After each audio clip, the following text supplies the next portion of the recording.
How are you guys doing? Hope your day went very well. Good evening to you. Please, once you join, let us know where you're joining from so we can say hi to you at least. Good evening to you.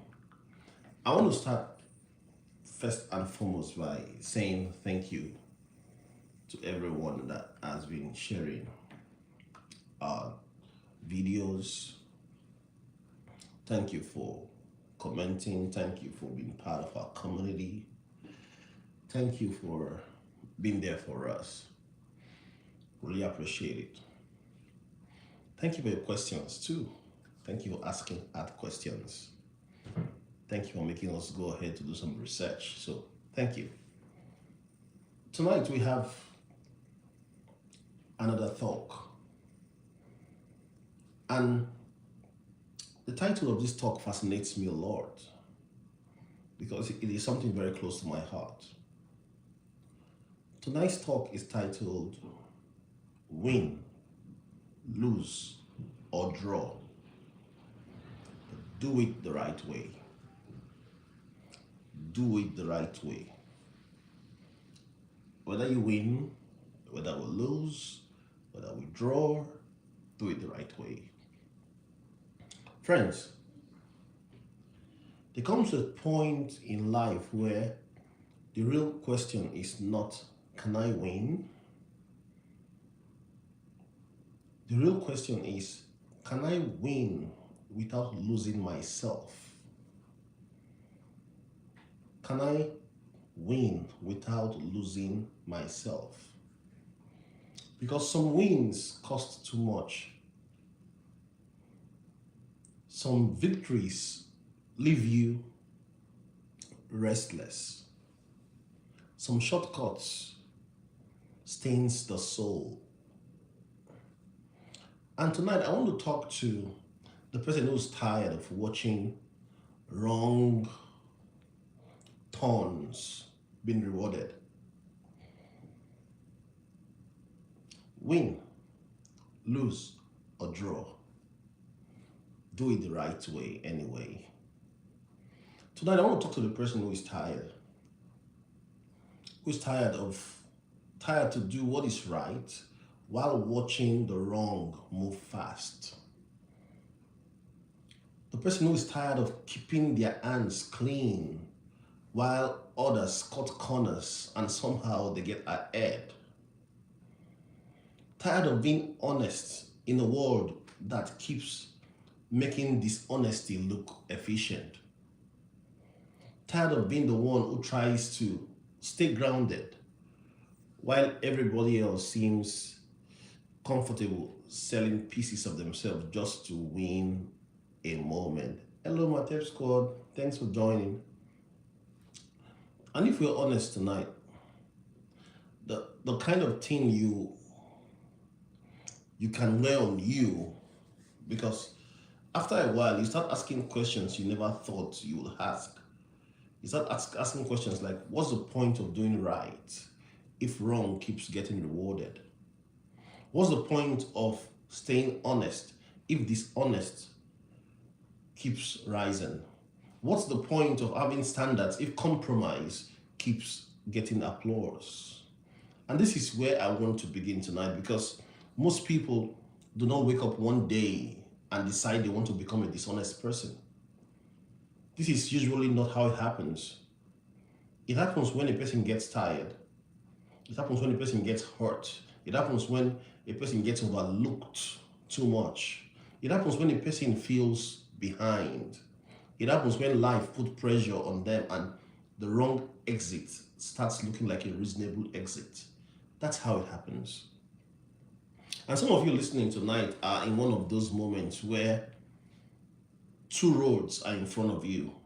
One road is fast, the other road is right. One road protects your image, one road protects your soul. One road may help you win the moment, the other helps you live with yourself after the moment is over. And tonight, this is the message. Win, lose, or draw, do it the right way anyway.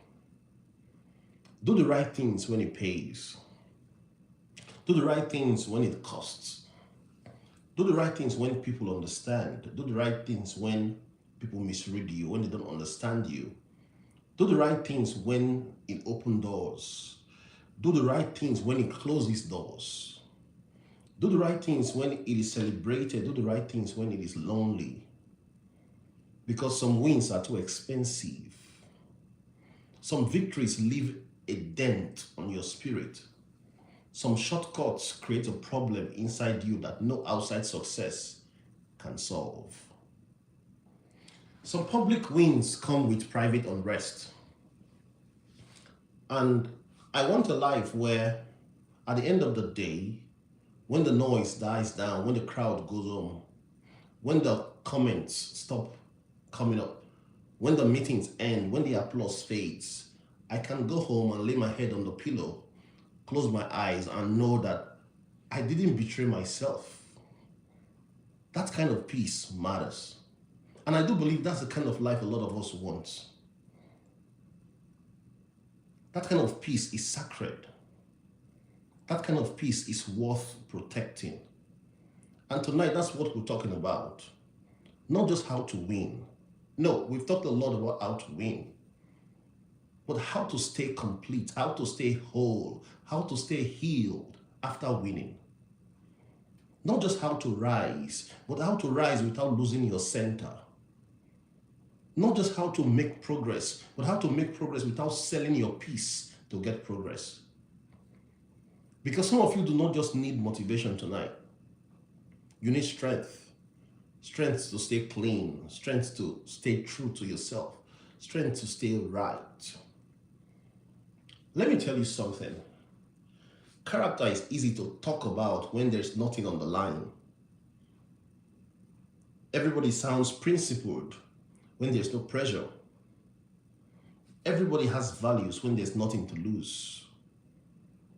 Everyone knows what to do or what to never do when life has never backed them into a corner. But character is not revealed in comfort. Character is revealed when doing wrong will actually help you grow. When doing wrong and nobody will detect it will actually help you grow. That is the test. Not when it will obviously destroy you. No. Not when the consequences are instant. No. Not when everybody will condemn it. The real test comes when wrong looks useful.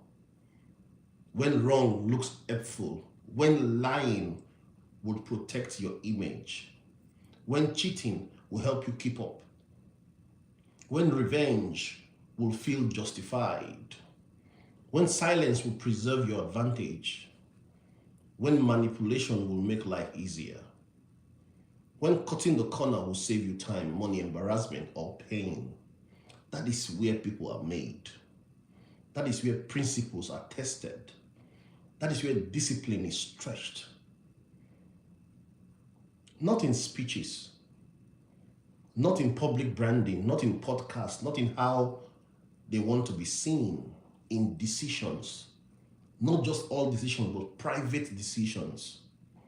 Painful decisions, unseen decisions. The kind of decision nobody claps for. And life keeps bringing those moments back. Moments where the wrong move looks clean and it's clean enough for you to explain it. Moments where compromise comes dressed in nice language.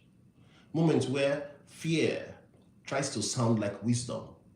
Moments where pain tries to sound like permission. And if you're not careful, you will call something necessary that is really just misalignment. That is why this matters. Because people do not always fall apart in one dramatic collapse. I've always said that on this channel. People do not fall apart in one dramatic collapse. Sometimes they drift. One excuse at a time, one silence at a time, one corner at a time, one betrayal at a time, one rationalization at a time. And over time, the person they become starts feeling unfamiliar to them. Yesterday, I talked about being a stranger to yourself. That is why I say this tonight. It is better to lose a moment than to lose your center. It is better to lose a moment than to lose your core. Because you can recover from delay. You can recover from disappointment. You can recover from being overlooked. You can recover from a temporary loss.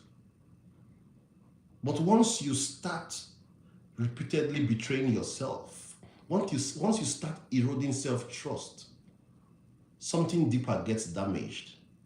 Your inner authority gets weaker. Your conscience gets noisier. Your peace gets thinner. It wears away. Your life starts requiring more explanation, more maintenance, more hiding, more spinning. Friends, that is too expensive to maintain. That is too expensive to manage. So tonight, I want you to hear this clearly. And for those that will watch this video later, the question is not just, can I win? No. The deeper question is, can I win without losing the part of me that should never be for sale? That is the question. And for some of you, tonight is not just a talk, it's a warning. Do not become the kind of person who gets what they wanted and cannot enjoy it because they know what it cost them inside. Do not become the kind of person who builds a house but can't even go in there to lie down, to sleep, to take a rest. Now let's go a little bit deeper. If you're used to this channel, this is how we do it. The wrong exit almost never introduces itself, honestly. It doesn't say something like, come out, I'm going to ruin your life. The wrong exit doesn't do that. It sounds smarter than that. It says things like, hey, just this once.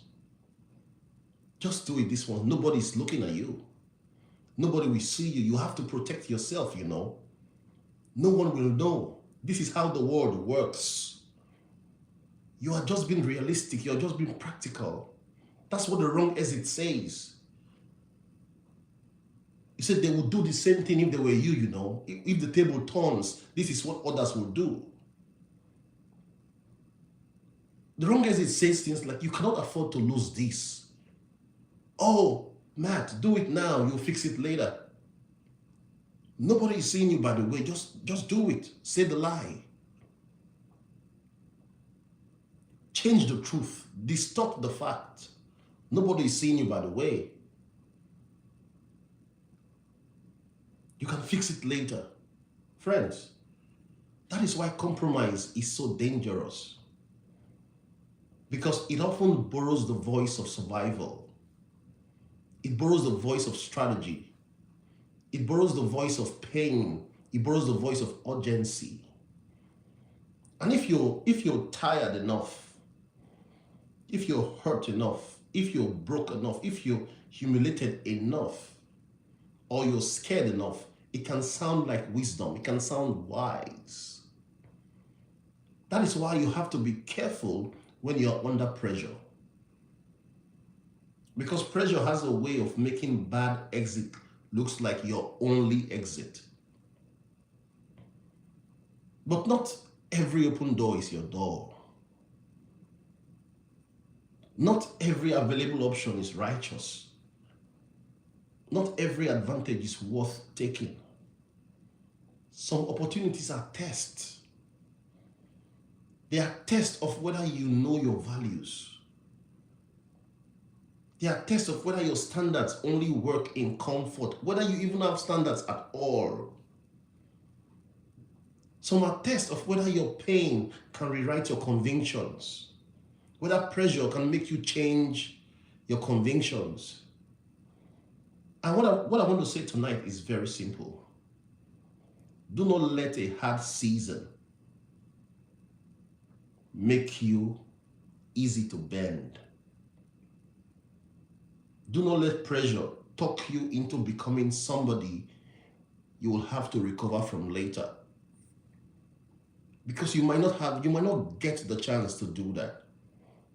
You might not get the recovery period again. See, because a lot of people do not just need healing from what happened to them.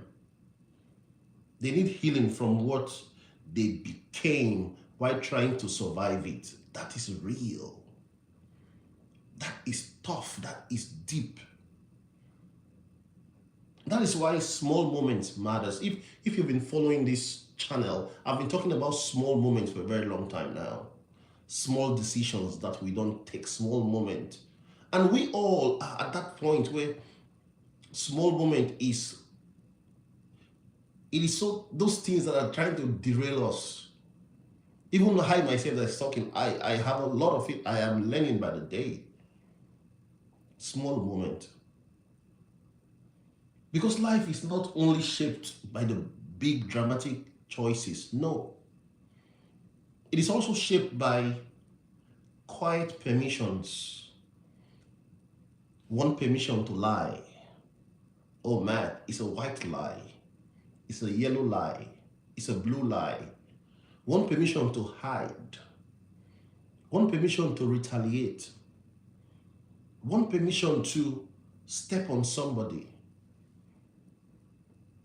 One permission to violate what you know.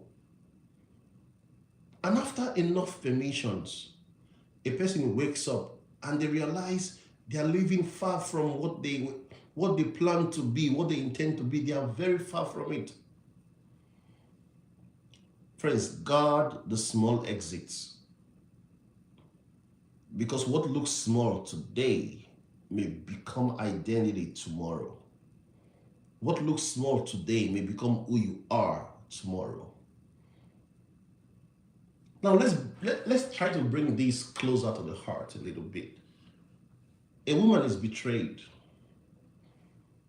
in a relationship, in a marriage, not disappointed, not mildly hurt, betrayed, big scale. Trust is broken, hope is broken.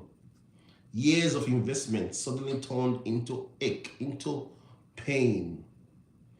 And now she has information. She has enough information to destroy a partner publicly. Enough information to embarrass a partner publicly.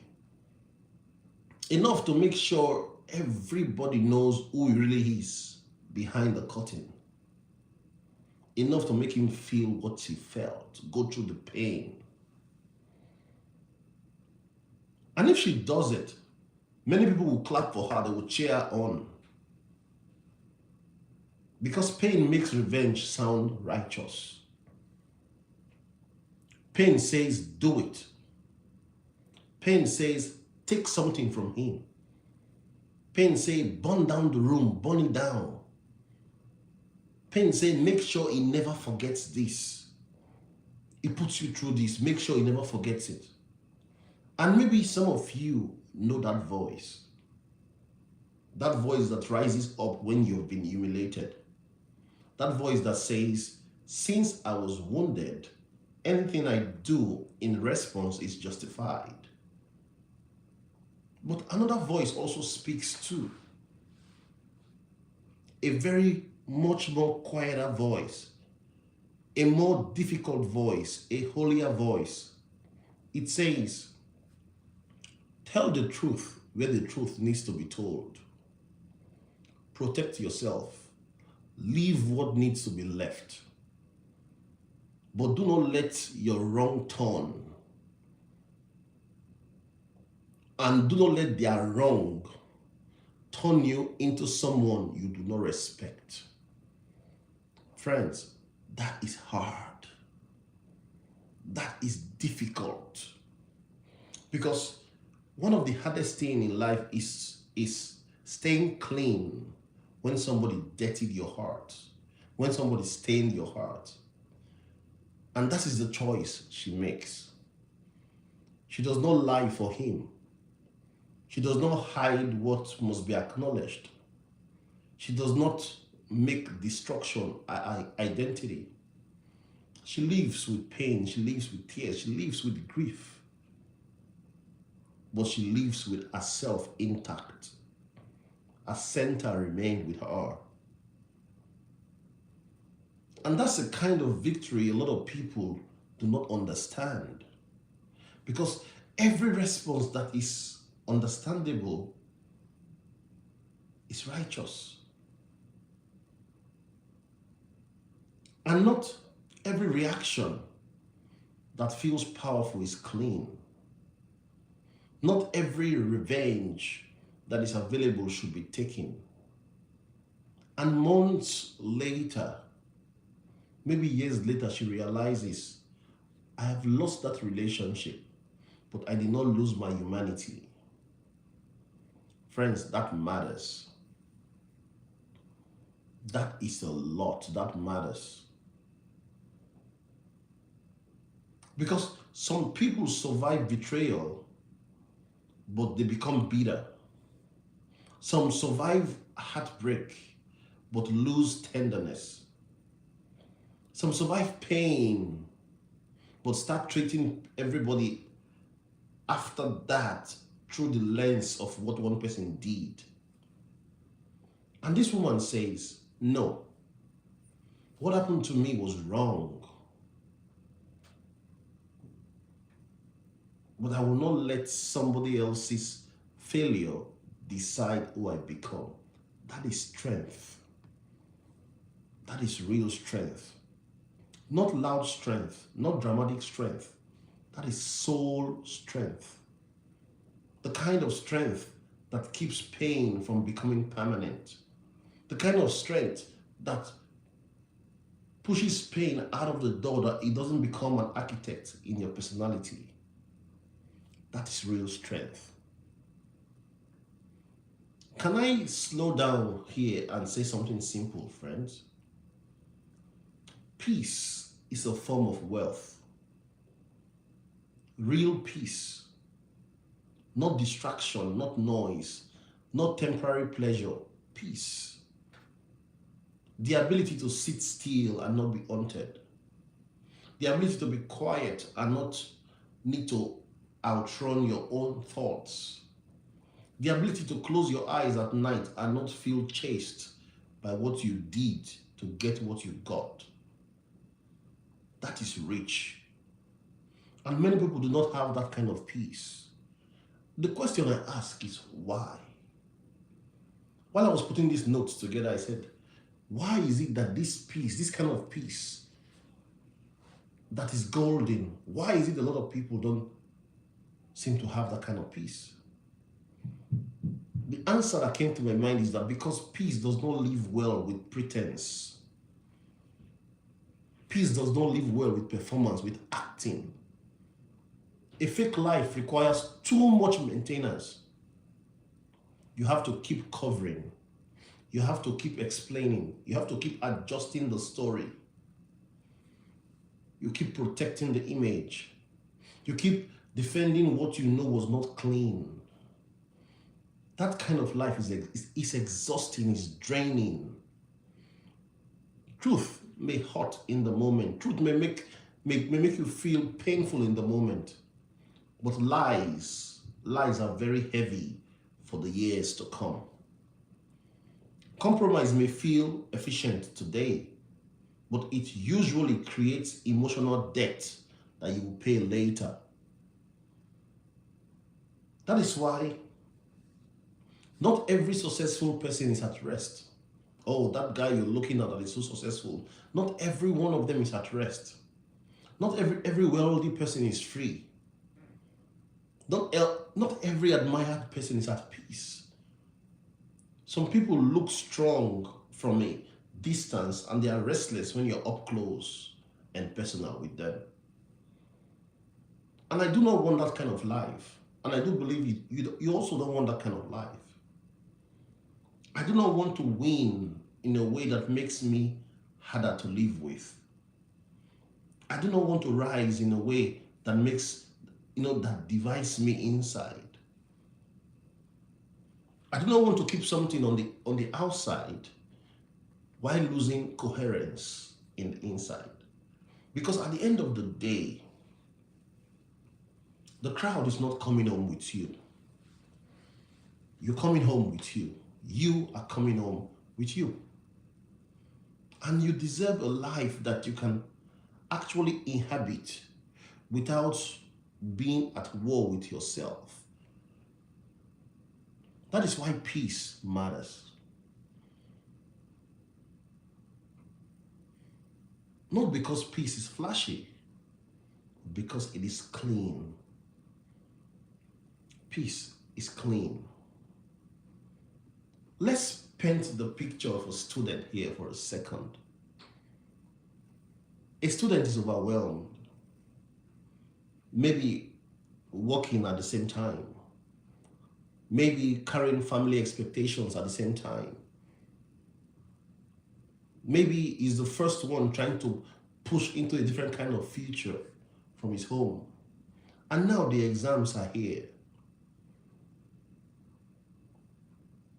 Let's say this one exam that matters, the one exam that matters, the one that feels too important, the one that seems to decide too much about how the general outcome looks like. Then somehow the answers became available.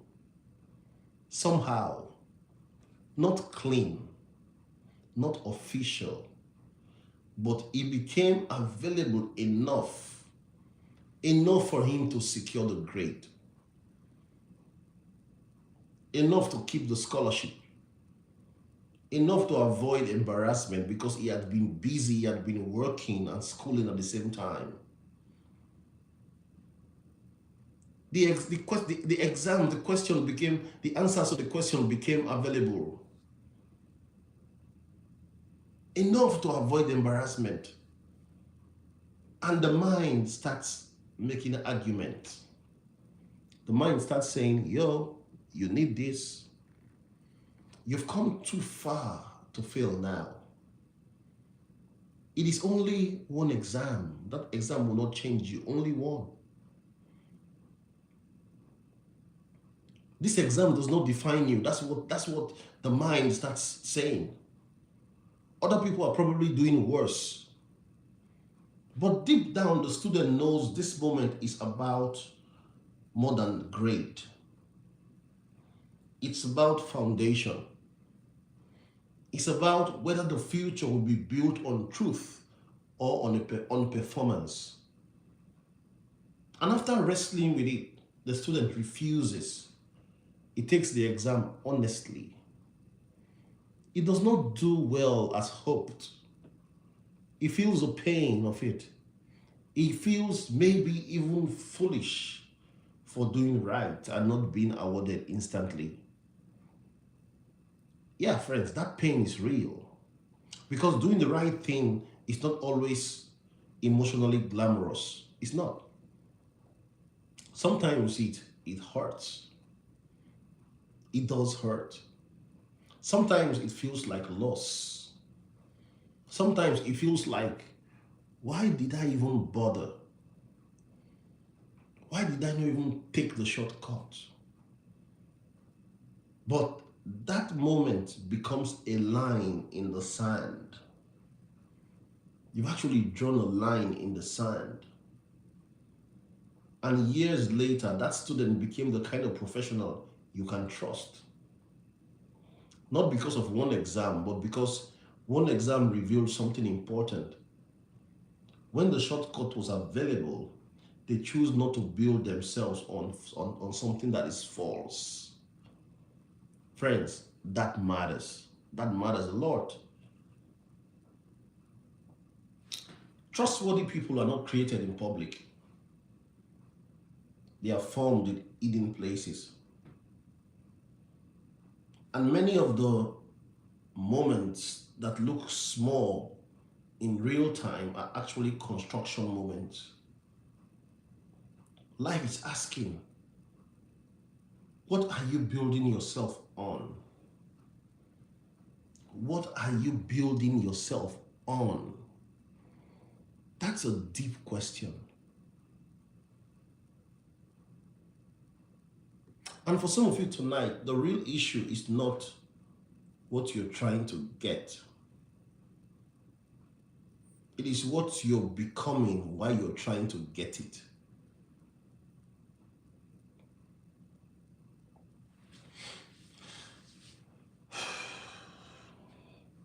Now let's talk about another part of this. Sometimes doing the right thing will make you lonely. Because sometimes the room is moving one way and your conscience is moving the other way. Everybody else is laughing. Everyone else is normalizing it. Everyone else is acting like there is no big deal.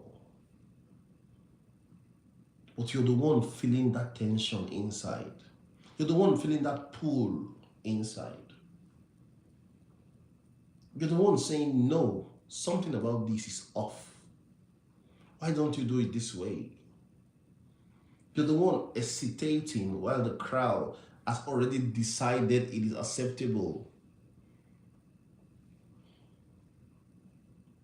Friends, in those moments, it can be tempting to go along just to belong.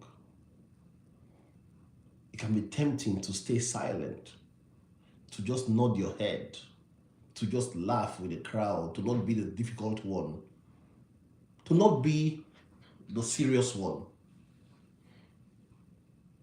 to not be the person who slows everything down. But hear me, friend, hear me. Sometimes being out of step with the room is the healthiest sign in the room. Do not let group approval become your compass. Do not let collective drift become your standard. Do not let popularity rewrite your convictions. Because often, when you stay clean, people who have normalized compromise will act like you're the problem. Not because you attack them, no. But because your standard bothers them. Your standard reminds them of what they crossed. And yes, standing alone is hard. Standing alone is difficult. But I would rather be alone with peace than included with regret. I would rather be misunderstood with my conscience intact than accept the cost of my own center. And see, somebody listening tonight needs to hear this. Just because fewer people are standing where you're standing does not mean you're standing in the wrong line. Sometimes it means the line you're standing on is expensive, and expensive places are really for the crowd.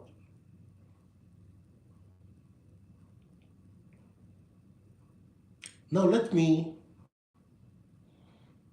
we have to walk into this hard part because this talk, this message means very little if we do not deal with the reality that sometimes doing right does not appear to work.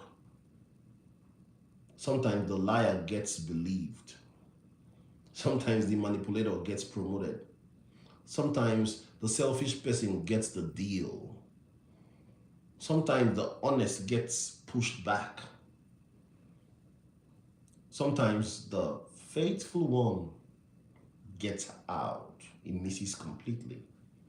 Sometimes the clean-handed person loses the moment. That is real. Very real. And when that happens, a dangerous question can rise in your heart. You start saying, what's the point, Matt? What's the point? See, that's not a fake question. It is not fake at all. That's a real question. And I do not want to answer it with slogans.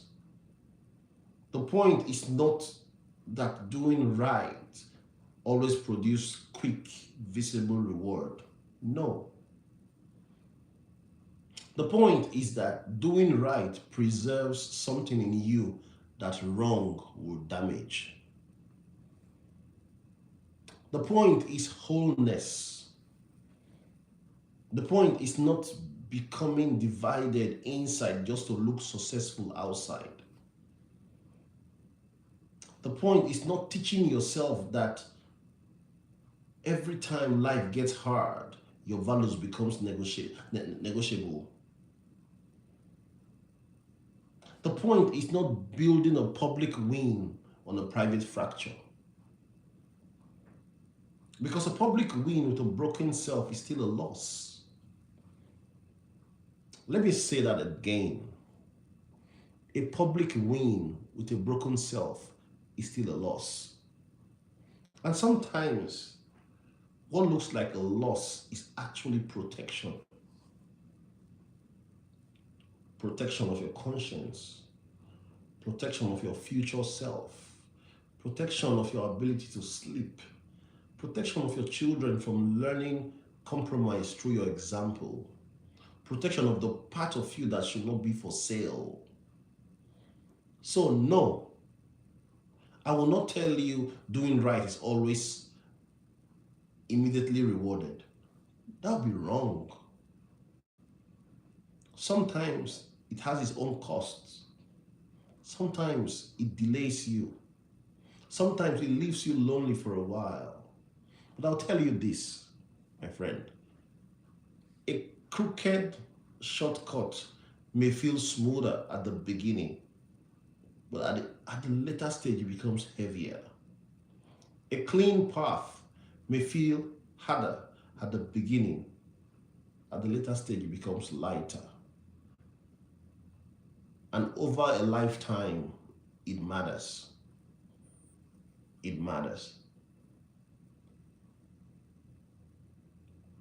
Let's break this down to athletes. An athlete is finally gaining traction, gaining momentum. Attention is coming, people are noticing him. Opportunity is near now. The future feels close enough to touch. Then comes the injury. Nothing dramatic enough to stop everything instantly. Just enough to matter. Just enough that hiding it could preserve the moment. That traction, hiding it will preserve that traction. Just enough that telling the story could cost him the whole season. And pressure starts talking. Pressure says, hey, push through. Stay quiet. Do not lose your sport. You're just getting traction. Do not let somebody else take your place. See, we can deal with this later. Just play through the injury. And see, friends, that is the temptation.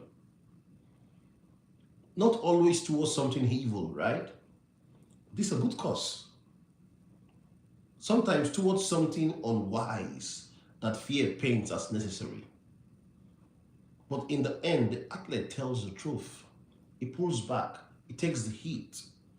He watches others move ahead. And yes, it hurts. It hurts when you know that, oh, I could have gone that far myself too. It hurts to lose the spotlight. It hurts to feel like honesty costs you traction, costs you speed, costs you a headship. It hurts to wonder whether restraint will be mistaken for weakness. But years later, the body still works. The future still exists. The self-respect is still there. And now the athlete can tell younger people with real conviction, do not destroy your tomorrow, trying to hold on to today. Friends, that is wisdom. A lot of people do long-term damage because they are terrified of short-term loss. Do not do that, friends. Do not let one desperate season talk you into a lifetime consequence. Some of the most important do the right thing moments do not happen in the public.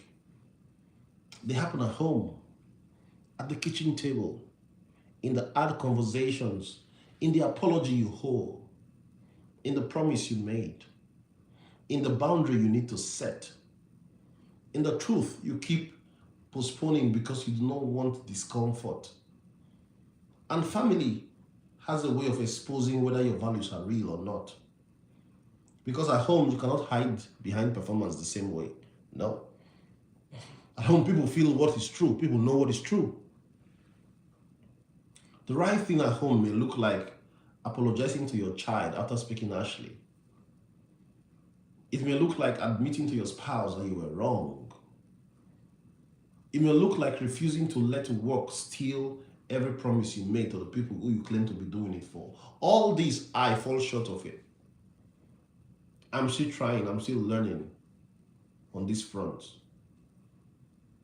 It may look like choosing presence over image, and all this matters.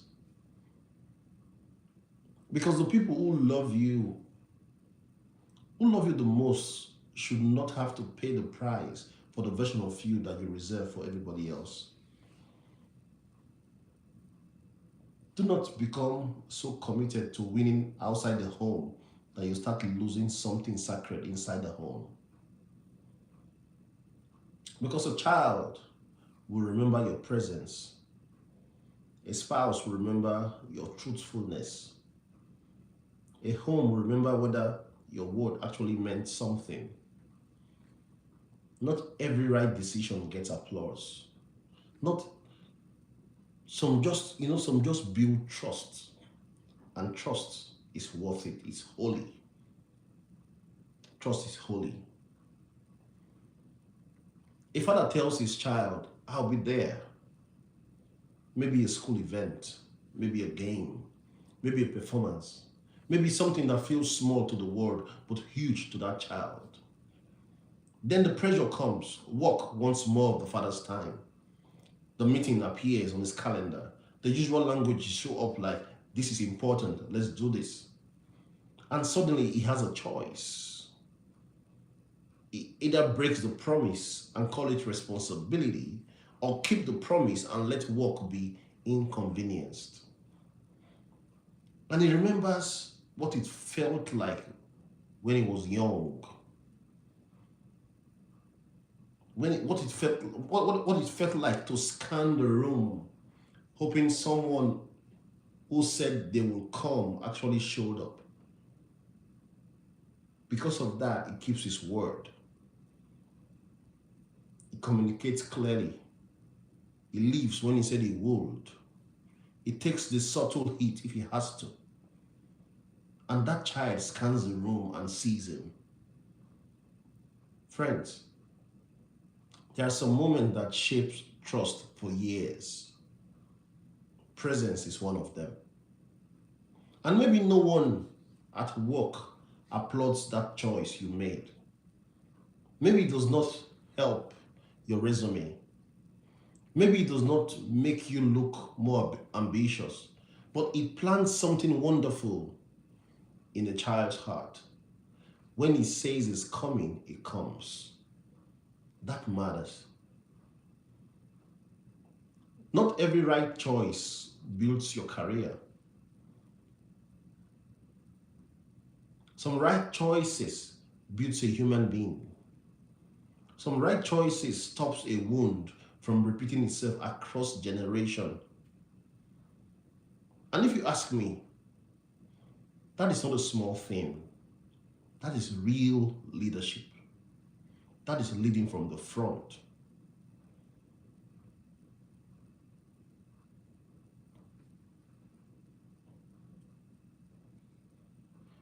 So how do you live this way? So I was looking at this note, this came to my mind. How do you live this way? How do you keep doing the right thing when life gets hard? How do you keep doing the right things in the midst of the wrong things being visible, being promoted, being celebrated? First, decide ahead of time what you will not do. Oh, let it be clear that I'm not doing this. Do not wait until temptation to invent your conviction. As at that time, you can't think. Settle some things before pressure arrives. Settle them up front. Secondly, stay close to truth-telling people. You need people around you who can say, no, that thing is beneath you. Not just people who help you justify what you already want and what you already know. People who can tell you what you're doing is beneath what you should have done. Thirdly, slow down under pressure. Urgency has talked many good people into permanent mistakes. Slow down. Fourth, ask a deeper question. Not just questions like, what will this get me to do today? Ask questions like, what will this make me if I keep repeating it?